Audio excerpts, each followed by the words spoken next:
today's video is going to be talking about the striker. So the striker in D1 feels a lot more deadly. Well, it's always been deadly since PvP and TE days. Okay, so right now I gotta get to the safe place because I'm getting shot at, probably in a cave, to explain most of this chapter. So probably in this cave. Yep, in this cave. So today we're gonna be covering the Striker Titan, and yes, I got my intellect and I got my discipline. Originally it was intellect and discipline and at 100%, well, tier 5, but instead of that, instead of like having all that in tier intellect having tier 5, I'd rather have discipline and discipline and strength because I like to provide more of that. I think I like to have that in more of my playstyle more. In case if I ever get more, well, just the kid taking king and get like this perk here, like sure, yeah, like what is it, close or personal, close and personal. Well, like short period of 25% melee bonus after landing a hit with this weapon. It's pretty much shoot and fist. And so today, let's go over the Striker Titan. So as you can see, Striker Titan, and as you can see, it has flashbang, which just detonates and blinds enemies. Pulse grenade in this game, kind of iffy. A lightning grenade, hey, this is what you want to use the most, because lightning grenade does the most damage. It does the most damage in this class.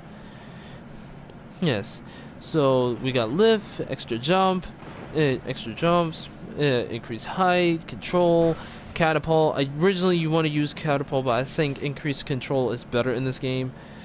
So let's go Fist of Havoc. Fist of Havoc is a super, which slams the ground. But that, which will slam the ground and perform a maelstrom. Aftershock, it will leave like a pulse grenade but bigger AoE damage. It's like a pulse grenade, but except in this game, pulse grenades are less rate of fire, or slow rate of fire in this game.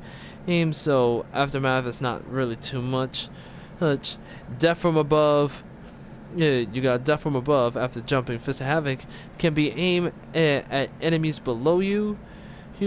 Shockwave, unleash a wave of devastating energy which travels along the ground. This could really catch people off guard if you're going to go for shockwaves.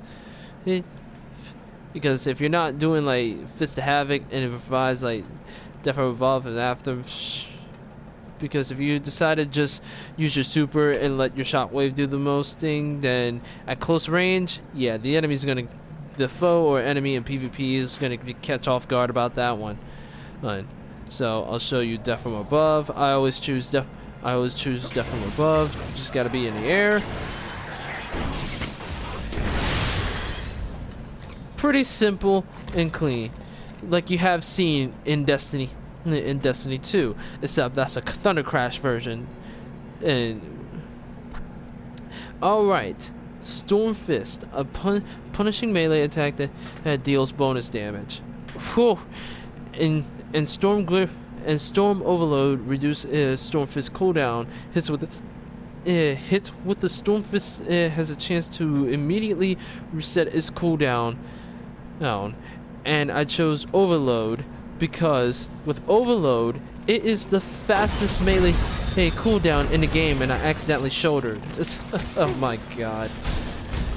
And it reset there, so let me punch another enemy to say it's reset. I put it into 30 and it's with reduced cooldown, so let me see. You see how fast my melee cooldown is with Storm Glip Overload? Look at that. That's like, I can count how many seconds it is. that one reset it. Hold on. 1, 2, 3, 5, 6, 7, 8, 9, 10. That's like 10 seconds. That's like 10 seconds from a cooldown. Oh.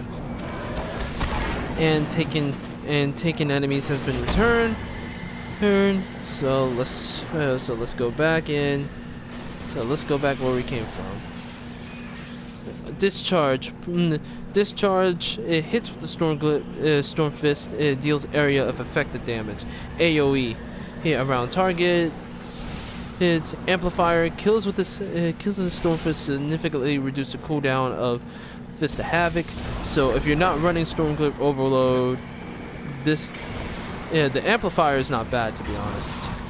Like amplifier, like after you get a kill with it, bam, bam, you got a lot of super coming back to you.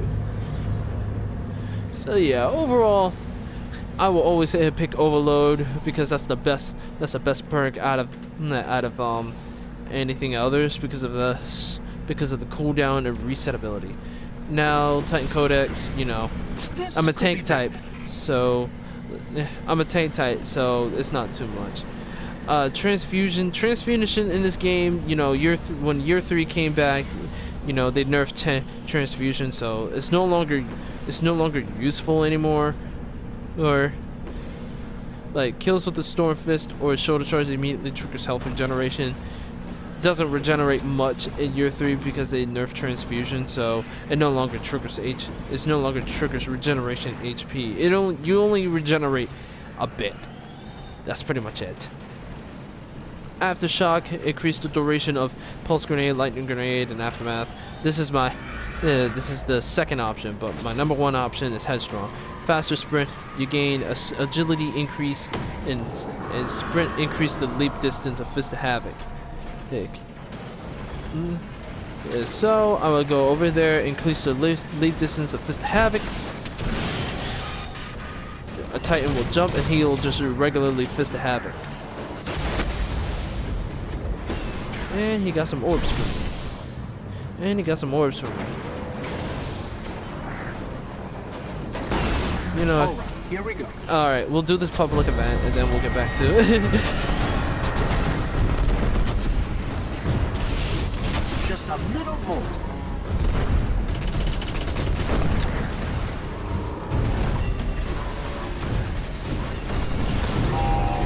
There we go, Sublime Engram. Alright. And that is gold tier. Alright, then back to business. Alright, the final section. Unstoppable. You are harder to kill while using Fist of Havoc. And it grants you 2+ more armor for using it. Now, the second final option is shoulder charge, which I always have. Oh my gosh. After sprinting for a short time, press the melee button to unleash a devastating melee attack, which is even more deadly with the Paragon Greaves, because while you're in the air in PvP, you'll kill supers with just a shoulder charge. You pretty much kill supers with shoulder charge. Come over here, for example. Well, that was just a regular fist.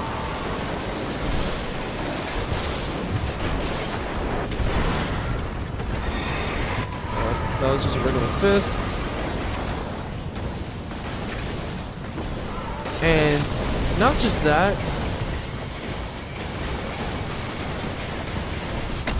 That's just again, regular fist. Come on, man. Come on.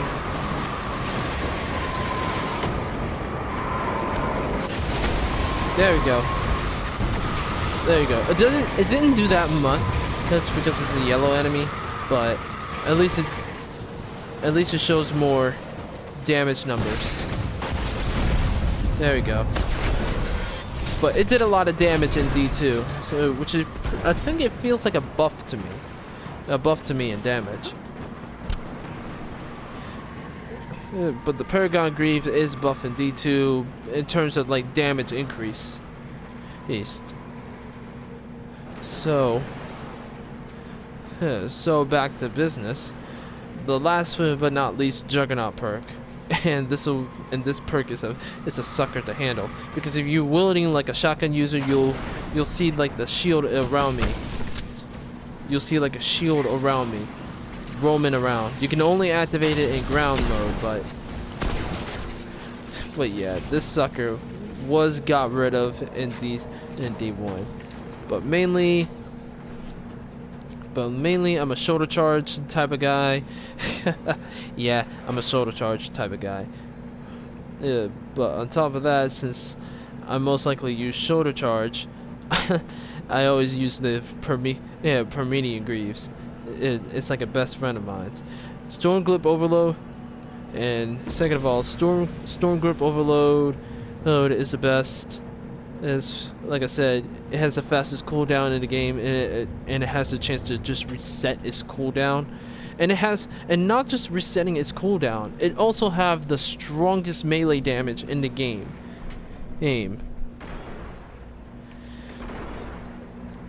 So yeah, and not just that. Yeah, discipline. So discipline is also good. What's it called? What I recommend if you're like a rusher type, I like using Last Word, but I love my Fabian strategy more. Alright, shotgun is normally good for a Titan, yeah, too. Rocket launchers mainly. Yeah, even LMGs. Jeez. With that being said, the most prefer the exotics for a striker like me. Thagamizers is good, but Thagamizers is good if you're not running shoulder. When you're not running shoulder, just equip it. Just equip like Juggernaut or something, or even like Unstoppable. Thagamizers is really great. It is really great for, you know, just regular punching in bag, and combo that one up with Overload, because it also provides amplifier. Armitarian, not too useful. But my top choice for like striker in this game is mainly Thagamizers and Greaves. In my A tier, I would say is Helm of Immortal Light and Doom Marchers. So with that being said, that is all for this video. And hope you'll join me next time, where I'm going to be discussing about Titans exotics versus Titan exotics in D2. Alright?